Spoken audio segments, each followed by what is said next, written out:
రాజేష్ అనే food delivery boy ఉన్నాడు. రాజేష్ వెలుగుపల్లిలోని పాత కాలనీలో కొత్త ఇంట్లోకి దిగారు.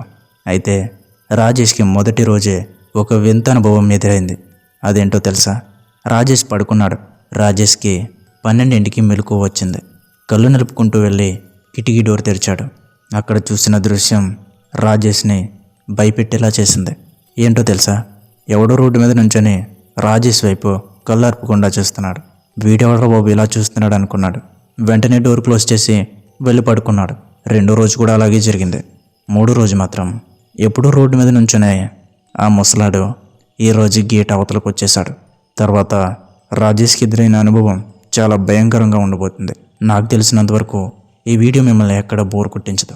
కాబట్టి వీడియోని ఎక్కడ స్కిప్ చేయకుండా పూర్తిగా చూడండి. గడియారం ఆ రోజు రాత్రి టైం కరెక్ట్గా 12:07 అయింది. గాలి ఒక్కసారిగా ఆగిపోయినట్టుంది. కాలనీ మొత్తం నిశ్శబ్దంగా ఉంది. కానీ ఆ ఇంటి ముందు ఒక మనిషి మాత్రం నిలబడి ఉన్నాడు. రాజేష్ కిటికీ దగ్గర నిలబడి చూస్తున్నాడు. గేటు దగ్గర ఆ మనిషి కదలకుండా నిలబడి ఉన్నాడు. అతని శరీరం పూర్తిగా నిశ్చలంగా ఉంది. కళ్ళు మాత్రం రాజేష్ వైపే అటు ఇటు కదలకుండా చూస్తున్నాయి. రాజేష్ కొంచెం గబాలిపోయాడు. అతను నెమ్మదిగా తన చేతిని ఎత్తి హాయ్ అన్నట్టుగా చూపించాడు. బయట ఉన్న మనిషి కూడా చాలా నెమ్మదిగా తన చెయ్యి ఎత్తాడు. కానీ అతని ముఖం మాత్రం మారలేదు. ఒక చిరునవ్వు కూడా లేదు. ఒక్క భావం కూడా లేదు. కేవలం ఆ చల్లని చూపు. రాజేష్ ఆ ఇంటికి కొత్తగా షిఫ్ట్ అయ్యాడు. 3 రోజులైంది. కాలనీ మాత్రం పాతది. చాలా ఇళ్ళు ఖాళీగా ఉన్నాయి. రాత్రిలో ఎవరు బయటికి రారు. కానీ ప్రతి రాత్రి అదే సమయం ఆ మనిషి కనిపిస్తూ ఉంటాడు. మొదట రాజేష్ అనుకున్నాడు పొరుగింటి వాడై ఉంటాడని. కానీ అతను ఎప్పుడూ మాట్లాడలేదు, ఎప్పుడూ కదలలేదు. కేవలం నిలబడి అలా చూస్తూనే ఉంటాడు. 3వ రోజు రాత్రి వర్షం పడుతుంది. మెరుపులు పడుతున్నాయి. రాజేష్ మళ్ళీ కిటికీ దగ్గరికి వెళ్ళాడు. అతను ఇంకా అక్కడే ఉన్నాడు. వర్షం పడుతున్నా తడుస్తున్నా కదలడం లేదు. ఇదేంటో నార్మల్గా లేదని రాజేష్ అనుకున్నాడు. అతను తలుపు దగ్గరికి వెళ్ళి బయటకు చూశాడు. ఎవరండి మీరు అని గట్టిగా అడిగాడు. సమాధానం లేదు. ఆ మనిషి కళ్ళు ఇంకా రాజేష్ మీదే ఉన్నాయి. రాజేష్ వెంటనే తలుపు మూసేసి లోపలికి వచ్చేశాడు. ఆ రాత్రి అతనికి నిద్రే పట్టలేదు. తర్వాత రోజు ఉదయం రాజేష్ కాలనీ వాచ్మ్యాన్ దగ్గరికి వెళ్ళాడు. అన్నా, మా ఇంటి బయట రాత్రిలో ఒక మనిషి నిలబడి ఉంటాడు, ఎవరైనా అని అడిగాడు. వాచ్మ్యాన్ ముఖం ఒక్కసారిగా గంభీరంగా మారింది. ఎలా ఉంటాడో అని అడిగాడు. రాజేష్ వివరంగా చెప్పాడు. వాచ్మ్యాన్ నిశ్శబ్దంగా విన్నాడు. తర్వాత నెమ్మదిగా అన్నాడు, సార్, మీరు రాత్రిళ్ళు బయటికి చూడకండి అని. రాజేష్ ఆశ్చర్యపోయాడు. ఎందుకు అని అడిగాడు. వాచ్మ్యాన్ గొంతు దిగాలుగా మారింది. ఆ మనిషి ముందే ఇక్కడ ఉండేవాడు, కానీ 2 వారాల క్రితం చనిపోయాడు అని చెప్పాడు. రాజేష్ గుండె ఒక్కసారిగా బలంగా కొట్టుకుంది. చనిపోయాడా అని రాజేష్ అన్నాడు. అవును సార్, హార్ట్ అటాక్. ఒక్కడే ఉండేవాడు, ఒక రాత్రి చనిపోయాడు. అప్పటి నుంచి కొందరు ఇలా చెబుతూ ఉన్నారు, రాత్రులు బయట కనిపిస్తూ ఉంటాడని అని ఆ వాచ్మ్యాన్ చెప్పాడు. ఆ రాత్రి రాజేష్ కిటికీ తెరవలేదు.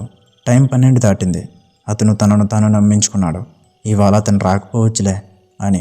కానీ ఒక్కసారిగా చిక్ చిక్ అని గేటు దగ్గర ఏదో తట్టిన శబ్దం వినిపించింది. రాజేష్ గుండె వేగంగా కొట్టుకుంది. అతను నెమ్మదిగా కిటికీ దగ్గరికి వెళ్ళి కట్టెను కొంచెం ఎత్తాడు. అతను అక్కడే ఉన్నాడు. కానీ ఈసారి అతను గేటు బయట కాదు, లోపల ఉన్నాడు. రాజేష్ చేతులు వణికిపోయాయి. ఇది ఎలా అని అతని మనసు అరుస్తూ ఉంది. తలుపు దగ్గరికి వెళ్ళి తాళం చెక్ చేశాడు. అది బిగుతుగానే ఉంది. అయితే అతను ఎలా లోపలికి వచ్చాడు? చిక్ చిక్. ఈసారి శబ్దం తలుపు మీద వచ్చింది. తలుపు తెరువు అని ఒక గట్టిగా వినిపించిన స్వరం. రాజేష్ వెనక్కి అడుగు వేశాడు. లేదు అని నెమ్మదిగా అన్నాడు. చిక్ చిక్ చిక్. శబ్దం గట్టిగా మారింది. తలుపు తెరువు అని ఇప్పుడు స్పష్టంగా వినిపించింది. రాజేష్ ఫోన్ తీసుకున్నాడు. పోలీసులకి కాల్ చేయాలని అనుకున్నాడు. కానీ స్క్రీన్ మీద ఒక మెసేజ్ వచ్చింది. తలుపు తెరవకపోతే నేను లోపలికి వస్తాను అని. రాజేష్ చేతిలో వణికిపోయాయి. అప్పుడే తలుపు తాళం నెమ్మదిగా తిరిగింది. అది అతనే తిప్పినట్టుగా తలుపు అంటూ తెరుచుకుంది. బయట చీకటి. ఆ చీకట్లో అతని ఆకారం. అతను నెమ్మదిగా లోపలికి అడుగుపెట్టాడు. శబ్దం లేదు, నడకలేదు, కేవలం దగ్గరవుతున్న నీడ మాత్రమే. నువ్వు నన్ను చూసావు అని అతను అన్నాడు. ఆ స్వరం ఖాళీగా ఉంది. నువ్వు నాకు చేతిని ఊపావు. రాజేష్ కదలలేకపోయాడు. అతను దగ్గరికి వచ్చాడు. అతని ముఖం మారడం మొదలైంది. చర్మం చీలిపోయి, కళ్ళు లోపలికి దిగిపోయి, నోరు అసహజంగా పెద్దదైపోయింది. ఇప్పుడు నేను కూడా లోపలికి వచ్చాను అన్నాడు. అతను రాజేష్ చెవి దగ్గరికి వచ్చి నెమ్మదిగా అన్నాడు, నిద్రపోవద్దు ఎప్పటికీ అని. తర్వాత రోజు ఉదయం పోలీసులు ఆ ఇంటి తలుపు పగలగొట్టి లోపలికి వచ్చారు. రాజేష్ నేల మీద పడిపోయి ఉన్నాడు. కళ్ళు తెరిచున్నాయి. ముఖం భయంతో గడ్డకట్టికిపోయింది. డాక్టర్ నెమ్మదిగా అన్నాడు, హార్ట్ అటాక్, కానీ ఇది సహజంగా వచ్చిందైతే కాదు అని. ఆ రాత్రి మరో కొత్త కుటుంబం ఆ ఇంటికి వచ్చింది. వాళ్ళ చిన్న పిల్లాడు కిటికీ బయట చూసి నవ్వాడు. నాన్న, బయట ఒక అంకుల్ ఉన్నాడు, నాకు చెయ్యి ఊపుతున్నాడు అన్నాడు. అతని నాన్న నవ్వుతూ, అది పొరుగింటివాడై ఉంటాడు అన్నాడు. పిల్లాడు కూడా చేతి నూపాడు.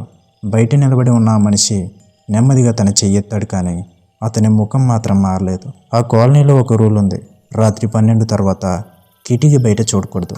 ఎవరైనా కనిపిస్తే చేతినే ఊపకూడదు, ఎందుకంటే ఒకసారి అతన్ని గుర్తిస్తే అతను కూడా నిన్ను ఎంచుకుంటాడు అని.